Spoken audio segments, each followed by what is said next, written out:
LLB 6 semester में अब हम जिस टॉपिक पे बात करने वाले हैं वह है साक्षी की विश्वसनीयता,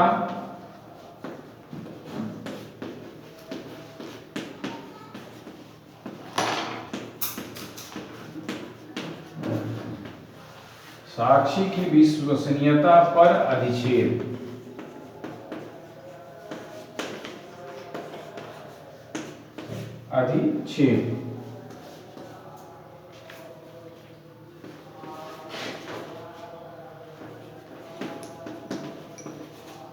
Impeaching credit of witness। Impeaching credit of witness LLB 6 semester में जो सिलेबस है हमारा, ये आखिरी टॉपिक है उसका, साक्षी की विश्वसनीयता पर अधिक्षेप या इम्पीचिंग क्रेडिट ऑफ विटनेस।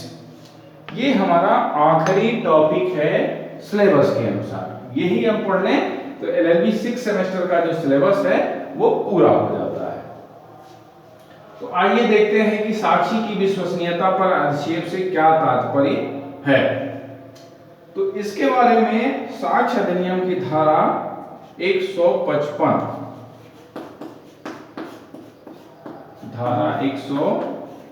के प्रावधानों को हम अवलोकित करते हैं। बेयर प्रोविजन के अनुसार किसी साक्षी को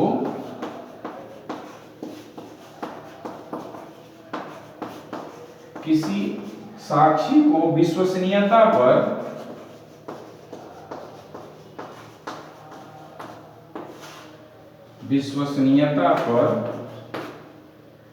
प्रतिपक्षी द्वारा या न्यायालय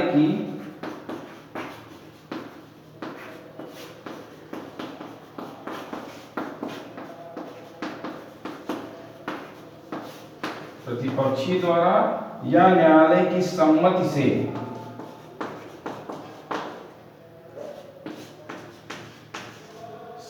से उस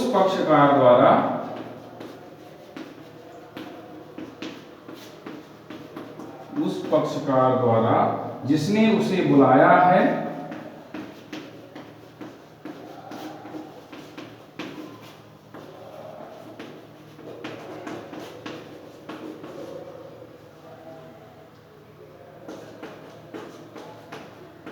निम्न अधिक्षेप किया जा सकेगा।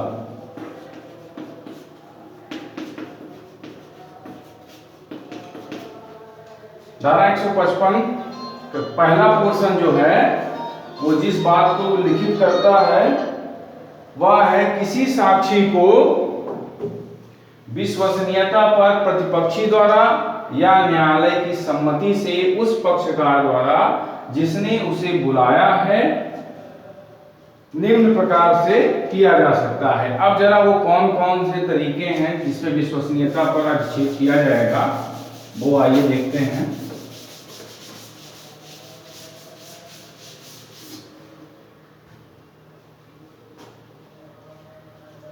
उनमें से है पहला, उन व्यक्तियों के साक्ष्य द्वारा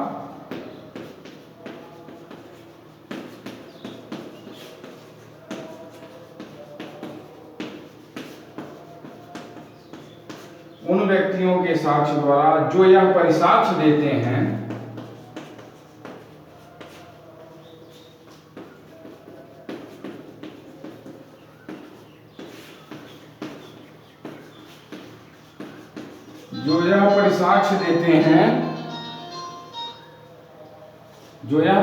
देते हैं कि साक्षी के बारे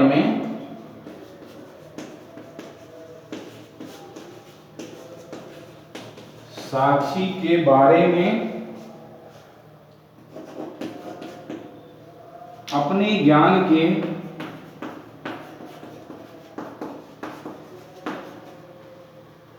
आधार पर वे उसे विश्वसनीयता का अपात्र समझते हैं। वे उसे विश्वसनीयता का अपात्र समझते हैं। पहली कंडीशन क्या है, उन व्यक्तियों के साक्ष्य द्वारा जो यह परिसाक्ष्य देते हैं कि साक्षी के बारे में वे अपने ज्ञान के आधार पर उसे विश्वसनीयता का आपात, मतलब वो विश्वासीय नहीं है, विश्वसनीय नहीं है। पहली जो ऑप्शन आता है इस पर आक्षेप का वह है विश्वसनीयता से संबंधित, उसे अविश्वसनीय माना जा रहा है। ये पहली स्थिति हो गई। आइए दूसरी स्थिति देखते हैं। दूसरा है साक्षी को रिश्वत दी गई, साक्षी को रिश्वत दी गई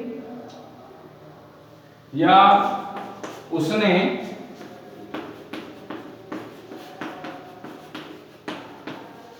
रिश्वत की प्रस्तावना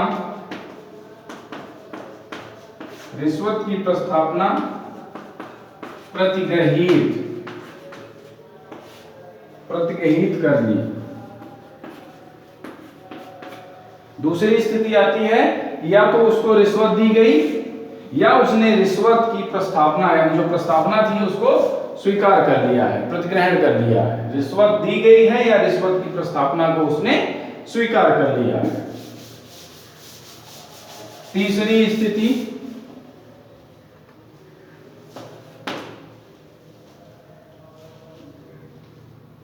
उसके साक्ष्य के किसी ऐसे भाग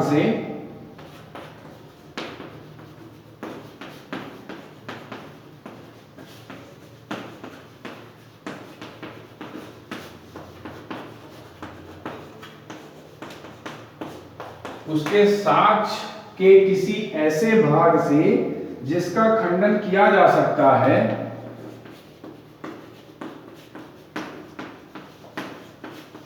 जिसका खंडन किया जा सकता है,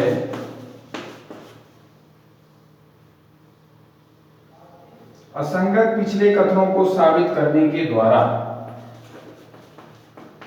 असंगत पिछले कथनों को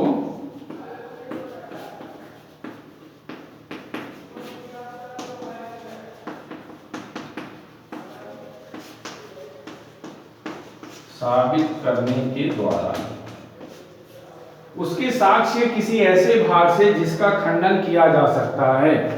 साक्ष्य का कोई ऐसा भाग है जिसका खंडन किया जा सकता है। असंगत, किससे असंगत हो? वो पिछले कथन से, उसे साबित करने के द्वारा। इस पर भी साक्ष्य की विश्वसनीयता पर, इस पर भी आक्षेप किया जा सकता है। इस आधार पर भी साक्ष्य की विश्वसनीयता पर आक्षेप किया जाएगा। एक प्रोविजन इसमें और था, चौथा खंड इसका जो था, जिसे 2002 के द्वारा संशोधन द्वारा समाप्त कर दिया गया था, वो था अभियोक्ति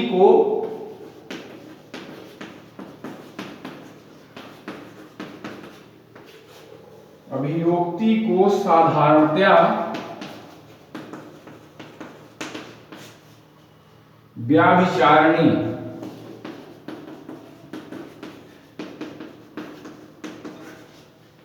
व्याभिचारिणी मानना। अभियोक्ति को साधारणतः व्याभिचारी मानना, इसे 2002 के संशोधन के द्वारा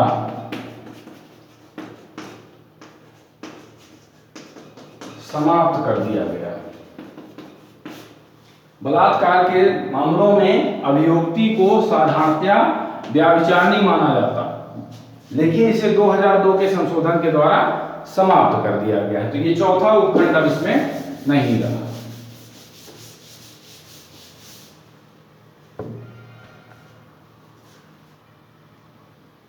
अब साक्षी की विश्वसनीयता पर अधिक्षेप के लिए हम एक उदाहरण ले लेते हैं। उदाहरण के तौर पर खा नामक व्यक्ति को बेचे गए माल के लिए का वाद लाता है।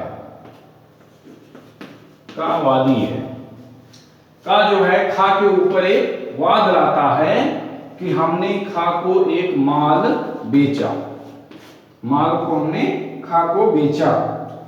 गा नामक व्यक्ति यह कहता है कि उसने माल को परिधान किया।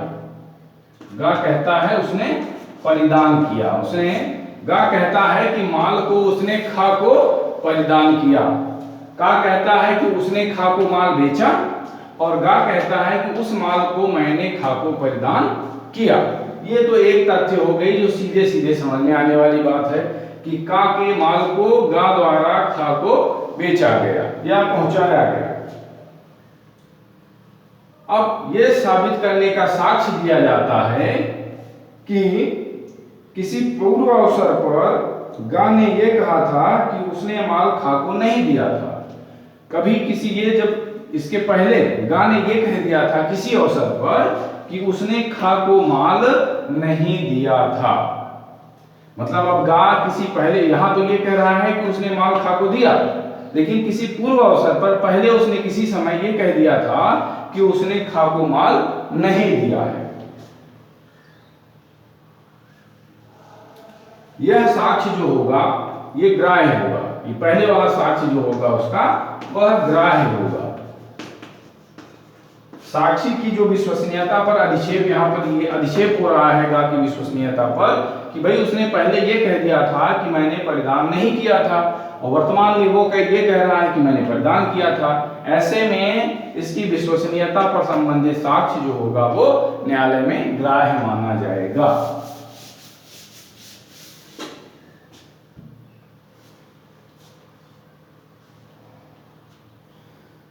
सर्वोच्च न्यायालय ने अपने निर्णय में कहा है कि किसी गवाह का पूर्व विपरीत कथन, किसी गवाह का पूर्व विपरीत कथन, किसी गवाह का पूर्व विपरीत कथन केवल उसकी गवाही के खंडन में प्रयोग किया जा सकता है। कहां प्रयोग होगा? गवाही के खंडन में। पूर्व विपरीत कथन गवाही के खंडन में प्रयोग किया जा सकता है, लेकिन किसी अन्य गवाह के विरुद्ध नहीं। पूर्व विपरीत कथन को उस गवाही के खंडन में प्रयोग तो किया जा सकता है, लेकिन किसी अन्य गवाही में उसको नहीं प्रयोग किया जाता। किसी अन्य गवाह के विरुद्ध जो है ये विपरीत कथन को जो है आप साबित नहीं कर सकते हैं, केवल उसके खंडन के लिए इसका प्रयोग किया जा सकता है।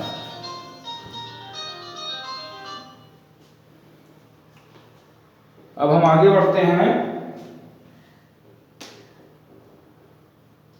यदि कोई साक्षी अपने पूर्व कथनों तथा न्यायालय के बयान में असंगतता पैदा करता है, क्या है भाई? पूर्व कथन, न्यायालय में बयान, पूर्व कथन और न्यायालय में जो उसने बयान दिया है। पूर्व कथन और न्यायालय के बयान में क्या पैदा करता है? असंगतता। असंगतता अगर पैदा करता है तो उसके बयान का खंडन करने के लिए उसका ध्यान उन कथनों की ओर लाना होगा जो गवाही से असंगत हैं।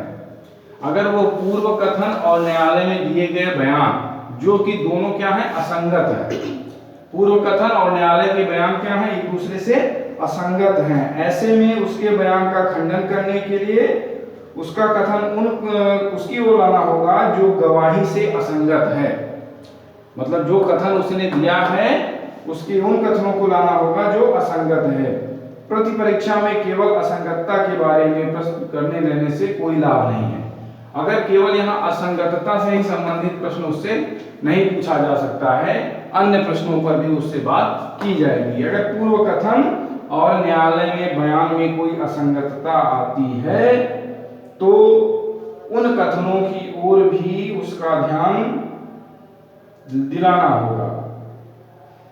बयान का खंडन करने के लिए उसका ध्यान उन कथनों की ओर लाना होगा जो गवाही से असंगत हैं।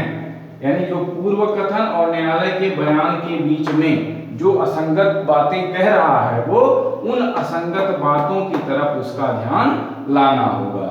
ये एक बात इसमें और है।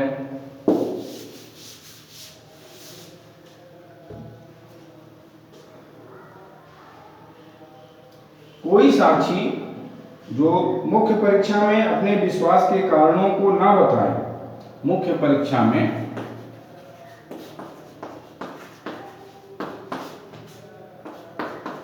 भले ही वह अपने विश्वास के कारण को ना बताए।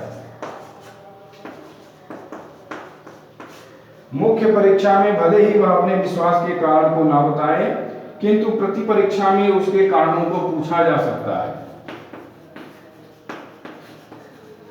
प्रति परीक्षा में विश्वास के कारण पूछे जा सकते हैं।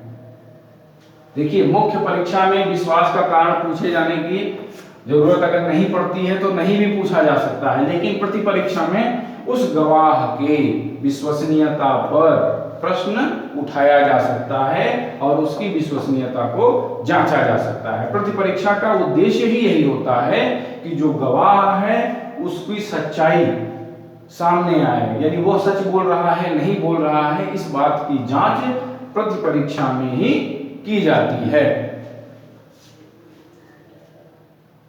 यदि वह अपने मिथ्या उत्तर देता है, यदि जो साक्षी है मिथ्या उत्तर देता है, मिथ्या उत्तर देता है, तो ऐसे में उसे मिथ्या साक्ष्य देने का आरोपी बनाया जा सकता है। मिथ्या साक्ष्य देने का आरोपी बनाया जा सकता है। मतलब विश्वास के कारणों को मुख्य परीक्षा में अगर नहीं पूछा जाता है तो प्रति परीक्षा में उसके जरूर पूछा जाएगा कि उसकी विश्वसनीयता क्या है। तो अगर साक्षी अपने साक्ष्य में मिथ्या उत्तर देता है तो उस मिथ्या उत्तर के लिए उसके ऊपर मिथ्या साक्ष्य देने का आरोप लगाया जा सकता है। इस प्रकार से हम देखते हैं कि जो हमारा साक्षी की विश्वसनीयता पर अधिक्षेप था, धारा 155, वो यहां पर पूरी होती है। और इस तरीके से हमारा LLB 6 सेमेस्टर का जो साक्ष्य अधिनियम का सिलेबस है वो भी यहां पर खत्म होता है। 6 सेमेस्टर के विद्यार्थियों के लिए साक्ष्य अधिनियम के प्रावधान जितने भी थे सिलेबस में वो हमने डिस्कस कर लिए हैं। और बाकी आप वीडियो देखिए, अगर कोई क्वेश्चन होता है तो कमेंट में भी लिख सकते हैं। बाकी हम लोग फिर मिलेंगे। Thank you.